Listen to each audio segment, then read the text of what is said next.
Hello, welcome to HITC Sport. Right, first things first, lads. Try and hit 400k as soon as possible. It's the only thing that will keep me sane in this times we live in. So 40% of you are not subscribed. Hit that button and you will be the greatest person of all time. And we can topple them down over there. Upgrades are a wonderful thing in football.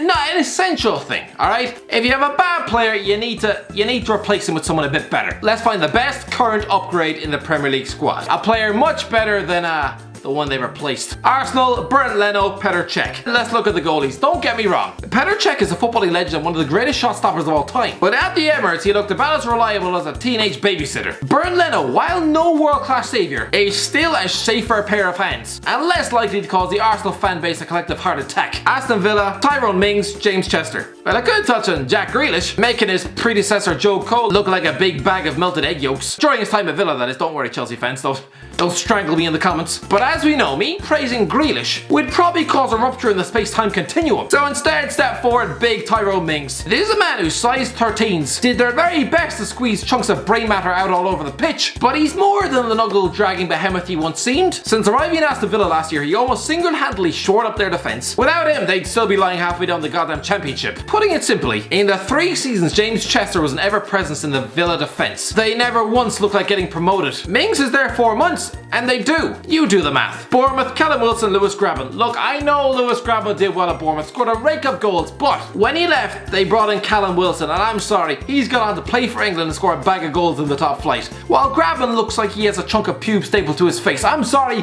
but there's only one winner here. Brighton, Lewis Dunk, Adam VIRGO. Okay, very simple here, lads. Adam VIRGO, the former Celtic flop, not good enough for Scottish football, was given over 60 games for Brighton in League One. He was then sold in 2010 to Yeovil Town, with the Seagulls then replacing him with Lewis Dunk. An unfashionable name, yes, and an even scarier nose. But the former youth player is a one-club man whose career has coincided with 2 promotions, England debuts, and £50 million links to Chelsea. Adam VIRGO, on the other hand, is probably having his career laughed at by plumbers down the pub. Burnley, Aaron Lennon, Dwight McNeil. Well, it's pretty simple. It's mad to think that when Aaron Lennon was playing at World Cups, his Burnley successor slapped on the right wing was just 6 years of age and probably addicted to Peppa Pig. The rise of McNeil has essentially triggered the end of Lennon's career though. He'll probably have wanted a more dignified end for what was once a very promising career. To think he was once tipped as Cristiano Ronaldo's successor at Old Trafford. Good lord, if Man United fans were once frustrated by Ronnie's end product, they'd have probably filled their lungs with wet cement after 90 minutes of Aaron Lennon. Anyway, let's go back to last season. Lennon started 14 of Burnley's first 17 league games,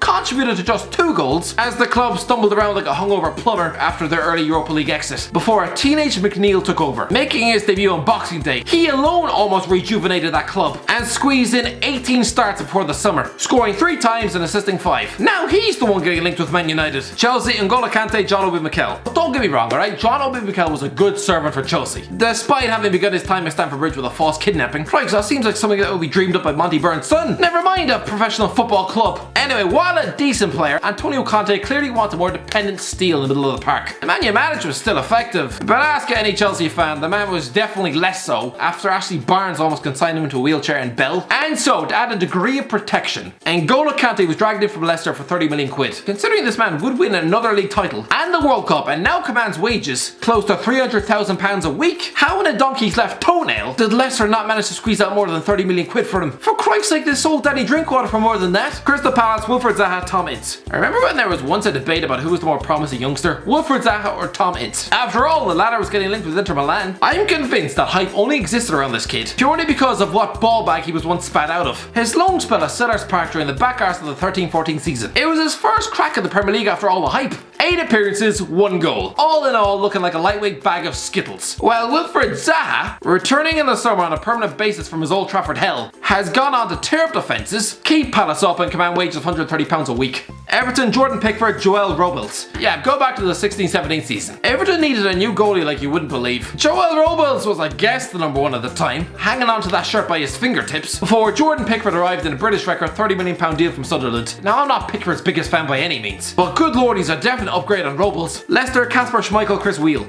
one of the easiest shouts in the list. I remember when Kasper Schmeichel was forced to swap Leeds for Leicester back in the summer of 2011, and subsequently kicked up a stink about having to leave Elland Road, considering he's just gone on to become a Premier League winning goalie, while his former club are still trying to figure out how the hell to get out of the Championship. He's probably glad he made the move, and so are Leicester fans, good lord. Before Schmeichel, their number one was Chris WEALE, a guy who's since gone on to play for Shrewsbury, Yeovil, Dorchester Town and Exeter. Christ above. Liverpool, Alisson, Loris Karius. Yeah. So here's what's getting slapped in the thumbnail. One of the biggest upgrades in Premier League history. Although for 60 million quid you'd hope so. Listen, I know Jurgen Klopp was supportive of Loris Karius even after his Champions League nightmare. But secretly he must have felt like chucking his hands in a toaster. On his day he was a decent shot stopper for Liverpool. But that Kiev disaster essentially chucked his confidence in a blender. For God's sake, he was getting laughed at by lads from Tranmere. Alisson's arrival has coincided with 97 points in his first season, Champions League glory, world glory, and eventually the club's first title in 30 years. And I can count his mistakes on just one finger. You don't get a much bigger improvement than that. Man City, Ederson, Claudio, Bravo. Again, like with Liverpool, Man City needed to sort out their goalie problem before even dreaming about winning more titles. In Pep Guardiola's defence, that was the first thing he tried to do, flinging Joe Hart to the sidelines and handing the number one shirt to a Champions League winning goalie in Claudio Bravo. It's just a shame Bravo then displayed the reflexes of a chocolate teapot. So again, the club are forced to fork out big money on Ederson. His arrival coincided in 2 league winners' medals. Man United, Bruno Fernandes, Andreas Pereira. Finally, after a transfer saga that seemed to last 2 lifetimes, he eventually arrived from Sporting Lisbon in January. Finally, the club have a bit of creativity in midfield. He's already got 2 goals and 3 assists. After 6 games, this lad is still yet to taste defeat in English football. And what's more, he's relegated an out-of-depth Andreas Pereira after just 2 goals and 2 assists in his last 46 games to the bench. Fernandes has officially been more productive in 6 weeks than Pereira has in over a year. Good lord. Newcastle, Martin Dubravka, Karl Darlow. I'm gonna go with Martin Dubravka. I'll admit, alright? When he arrived at Newcastle winter deadline day back in January 2018, signing on an initial loan from Sparta Prague, I assumed he was just some bang average, cheap option, no better than championship standard. A bit like Matt Sells. But no, after a man of the match debut and a 1-0 win over Man United, the lad has kicked on, established himself as one of the best shot stoppers in the country, found himself linked with PSG, and relegating his predecessor Karl Darlow to bench warming and cup games. Norwich, Teemu Pukki, Nelson Oliveira. Remember when I touched on Tyrone Mings stamping on opponents' faces? Here's one of his victims. Good old Nelson Oliveira lying on the floor looking like a corpse in a Quentin Tarantino movie. While at Norwich, this fella wasn't exactly putting up any trees. 20 goals and 70 games up front. No wonder they never got promoted. James Maddison's crosses and set pieces delivery were wasted on this guy. Anyway, he gets loaned to Reading during the 18-19 season. Teemu Pukki arrives on a free from Bromby and immediately scores 30 goals and Norwich win the league. Sheffield United, Dean Henderson, Simon Moore.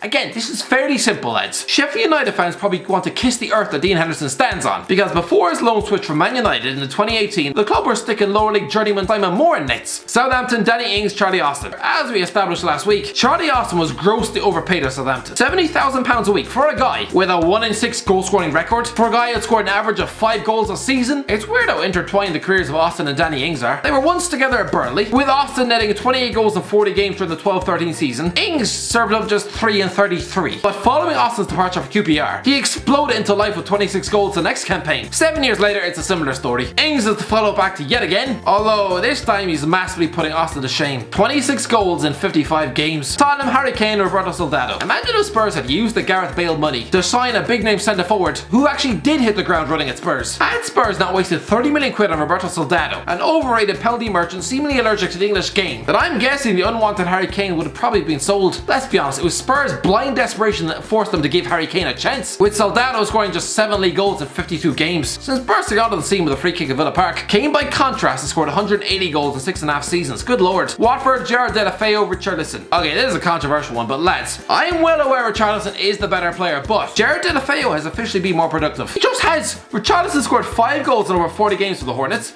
Deulofeu, after signing permanently in the summer, then netted 12 goals in 34 games, including a hat-trick at Cardiff and a game-changing double in an FA Cup semi-final against Wolves. West Ham, Mark Noble, NIGELREO-COKER. You know what, I'm gonna go all the way back to 2007. I remember when NIGELREO-COKER was highly rated at West Ham before going to spunk his career up a tree. Don't get me wrong, at Upton Park he was decent. He was just 15 seconds away from being an FA Cup winning captain at 22 years of age. He led the club to promotion, scored a winner against Manchester United, but lads, Noble has definitely superseded him. Since then, Noble has taken the armband and is just 6 games shy of 500 appearances for the club, and let's be honest, he's a modern day club legend. Wolves, Ruben Neves, David Edwards. This is why you don't take anything from stats. During the 16-17 campaign, David Edwards spanked home 10 goals from midfield. The following year, his replacement Ruben Neves only managed to paltry 6. 6 in 44 games. On the face of it, you'd assume the Welsh journeyman was a better player. Not a hope in hell. Anyway, that's the end of it, lads. Let me know what you think in the comment section below. Have I got this wrong? Let me know that. If you enjoyed the video, don't forget to get a like, share, and subscribe. And as always, I'll talk to you in a while.